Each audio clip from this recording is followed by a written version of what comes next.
Welcome. Okay. Hello, good morning. My name is Isabella, and today with Rodrigo, we're going to show how the online community is helping Danone to reach its mission, which is to bring health through food to as many people as possible. This mission is sustained by two main pillars. The first one is accessibility, that regards to having a great distribution, good portfolio, and some affordability projects. We consider this pillar as checked because this is part of our DNA and our daily routine. But the second one is a more challenging one in regards to educating consumers that it's important to have dairy consumption daily. In that sense, when we did dive in the Brazilian context, we see that in one side we have the health ministry recommending 3 portions of dairy products per day. But on the other side, we have consumers eating less than 2 portions a day. So we can say that Brazilians are missing at least one portion per day. And of course, for Danone, we believe that yogurt would be the perfect product to be included in this missing portion because of many reasons. Now I'm going to tell you why you should eat yogurt.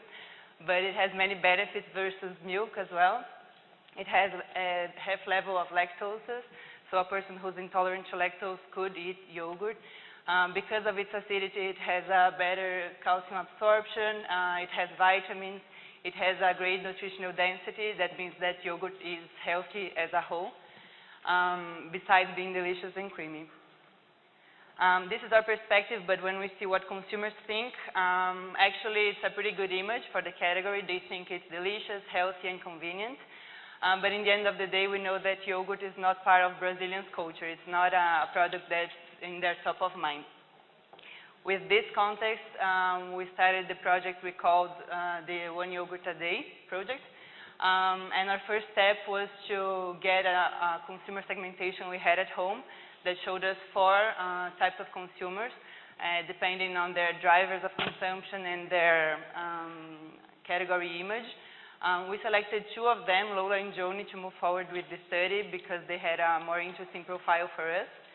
And we selected them in our community, in our online community. So Rodrigo is going to explain a little bit how our online community is set up and what was the next steps of the project. Thank you, Isabella. So I'm sorry to bother you again, here again on the stage. Well, we built an online community for Danone. It was custom built for Danone, using several sources, their website, fan pages, and other sources. They sent us the list, we invited people, screened the people, they double opt-in into the community, and now we have more than 4,000 members in this community. So it's, to be exact, 4,400 people are members of this community. It's not a community that interacts between them and with us all the time. They pretty much act on demand.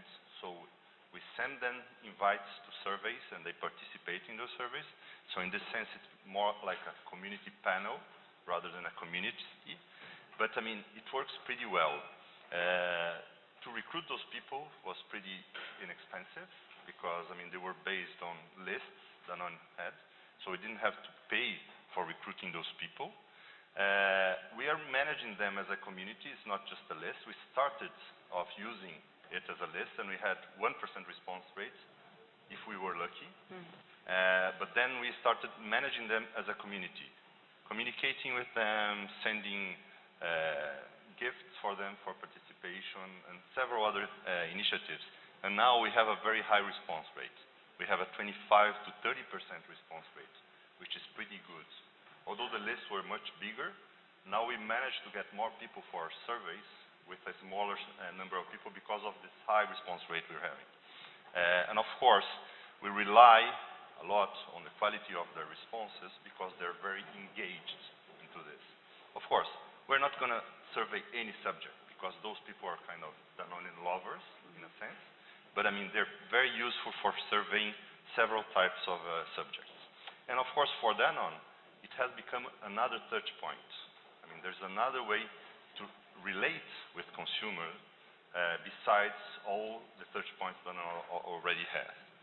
So, what we did for the specific survey was we recruited 2 of those segments, Isabella mentioned, for a 10, 11-day activity.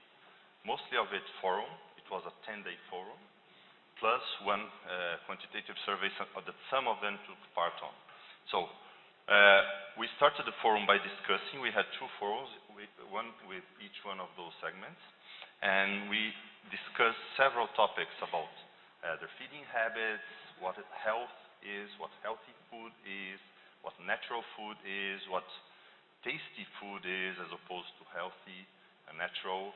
So we tried to understand their perceptions about eating, and of course then particularly about dairy products and yogurts. After that, well, in interaction, we use several techniques. I mean, the forums, the online forums, it's all online, okay? The online forums allow us to use several types of interaction. So people would upload photos, they would take photos of their breakfast, for instance, and upload. They would Google photos, upload it to the forum, etc., etc.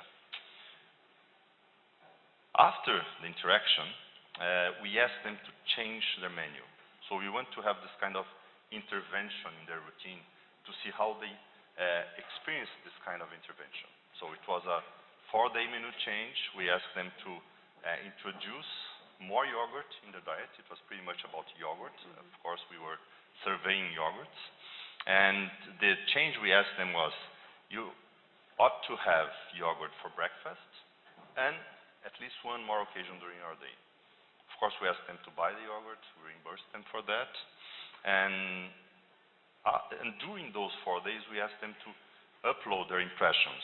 They took photos. They quoted things they felt during those periods. And we saw that it was pretty much a very interesting experience for them. It was pretty rewarding to them. And to us, it was a bit surprising because those people were already heavy, under our point of view, yogurt consumers. However, it was pretty, not a life-changing experience, but pretty much an eye-opener for them in terms of how yogurt can be beneficial to their life. And we were pretty much surprised by that because we thought they knew that, right? Yes. Actually, we had a lot of hypotheses because we know that breakfast is one of the biggest occasions. It has 7 days per week frequency, and Brazilians have this ritual of coffee, bread, and butter, and we thought they didn't have space in their belly to have a yogurt. So that's why we pushed them to include in the breakfast, and plus 1 occasion they weren't used to eat yogurt. And actually it was eye-opening for us because they felt happier. It's really weird, but by having yogurt in their daily routine, they could manage their diets throughout the occasion, so they could control more the following meals. And here's some of the... Yeah, those are some verbatings from them, and really they felt energetic. So we summed it up. I mean, they felt more energetic, their body worked better,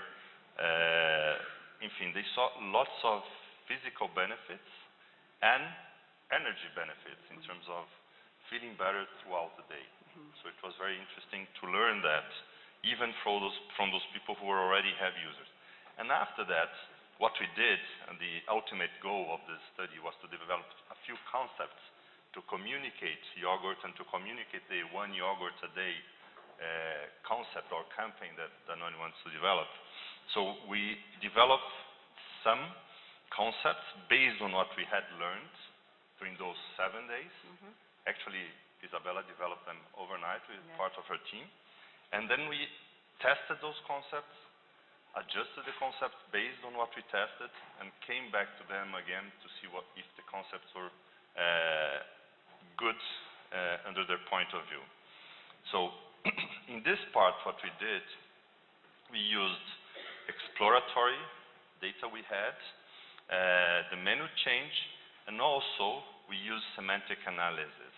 That is pretty much an analysis of what people say, trying to understand what they have at the back of their minds when they say such things. Because, I mean, if you make 1 choice of words, you are trying to communicate one thing. If you make a different choice of words to say the same thing, you probably try to convey a different message or you have a different state of mind at that point. So what we learned from all those parts that we conducted is the meaning of healthy, natural, and delicious to those people, and that helped us to create a good concept to communicate, and the overlap between them. We learned, for instance, that yogurt is as healthy and natural as a processed food can be. Of course, it's not at the territory of natural and healthy by itself, but people know it's processed, but it is as healthy and as natural as a processed food can be. We learned how yogurt should be placed in that territory based on what they reported us. And finally, the best wording and ideas on how to write those concepts. So we had some clues and hints on how to place words and which words to use by writing those concepts and what we should avoid. Of course, at this point, we cannot tell you exactly what were those findings, but I mean, it helped us as well a lot to write the right concepts. So we did create 3 concepts, refine those concepts, and found out what was common between them. And finally, what we did on actually it was the 11th day, literally, on the 11th day, we did a quantitative validation of the concepts. Then we opened it up to the whole community, not only to the participants of the forum, and we tested them using a quantitative concept testing tool. And we ended up with this kind of evaluation that showed us that the 3 concepts were pretty good. I mean, it was hard to find a victorious concept. We ended up having the 3 of them very well evaluated, but the 3 of them have very good ratings in overall evaluation, credibility, understanding, and were successful, at least in consumers' declaration, at stimulating higher frequency of consumption. So the main learning we had was really how to communicate with consumers about the category, and how to write a winning concept, what kind of words we should use, and how to position yogurt in those territories that were interesting for us, natural, healthy, plus deliciousness. That is pretty important, and Isabella will tell us a bit more about this. And what is most important, we did this in a very short time. We managed to do that from beginning to end in pretty much 2 weeks, 2.5 weeks. And we actually finished fields like 1 week ago. So I'm sorry we were late to deliver the presentation here, but it was pretty much because the timing was so quick that we managed to do that. Based on these results, we're still working on the action plan, but there are some actions that I can show you for now. One thing that Danone did was to unite its competitors, so Nestle, Vigor, and a private label, to negotiate with a big retailer that is called Extra. So Extra could promote the category in the point of sales. So these retailers are already working with point of sales materials to promote the 1 yogurt a day consumption. And last week they launched above the line campaign and on both radio and television. I have the video.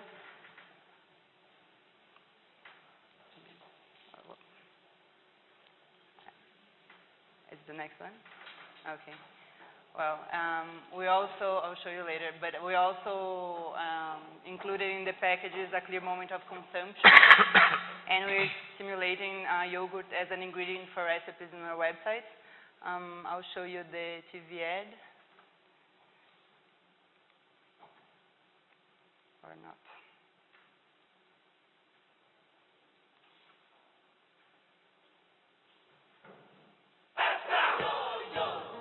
É uma delícia rica em cálcio e proteína pra família começar o dia bem. O iogurte é no Extra. O Extra sempre tem pra te dar mais energia. Vai bem com tudo a toda hora.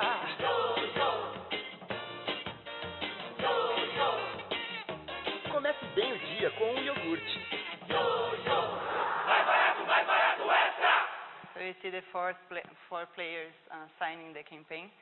And as next steps, we plan to build our community as a lab. The intention is to test different messages and different triggers for each of the consumer segments and track throughout time what is the evolution of category image and yogurt consumption.